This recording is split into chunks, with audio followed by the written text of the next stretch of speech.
Aktar minn 170 soldat tal-Forzi Armati ta' Malta issib filgħodu mxew ma' 7 kilometri b'6 skuk kbar fuq spallejhom b'Is-Istrina.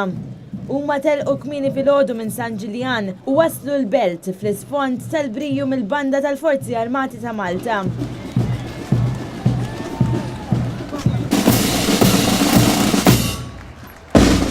Kienet mixja diffiċli b'piż kbir fuq spallejhom u mxew tul ix-xatta ta' Sliema lejn triq Biżazza, komplew tul ix-xatt tal-Gżira lejn ix-xatt ta' Taxbiex lejn San Miżon u mbagħad lejn il-Furjana u dritt lejn il-Belt. Dwar din il-mixja tkellimna mal-Logutenent Adriano Farrugia. L-attività li għamilna f'kull reklutaġġ u f'kull cadre course nagħmlu charity event bħala kompetizzjoni bejn rekluti. L-għan huwa illi għall-parti niġbru l-flus għall-Istrina, għall-Malta Community Chest Fund, il-rekluti intuhom dik is-sens ta' responsabilità li joħorġu hemmhekk u jkunu għamlu xi ħaġa huma għall-nobli. L-attività tal-lum hija ppjanata kollha minnhom, ħadu ħsieb li jikkoordinaw kollox huma, ovvjament bl-għajnuna tal-instructors tagħhom, u bażikament telqu ġorru 6 logs minn San Ġiljan id-dawra ta' xatt kollha sakemm waslu hawnhekk fil-Pjazza San Ġorġ. Din l-attività kienet tirrikjedi ħafna tħaħriġ mis-soldati. Tkellimna mar-rekluta Daniel Borch.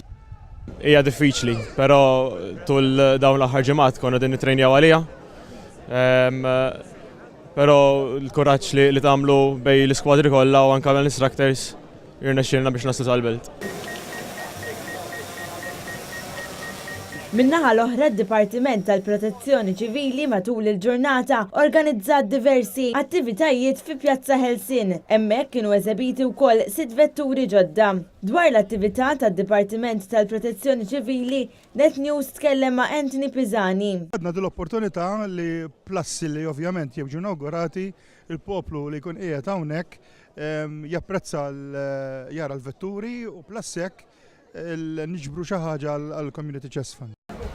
Għal dawn l-attivitajiet attendit ukoll il-President ta' Malta Mary Louise Colleiro Preca fil-waqt li faħret il-ħidma tal-Forzi Armati ta' Malta u l-Protezzjoni Ċivili.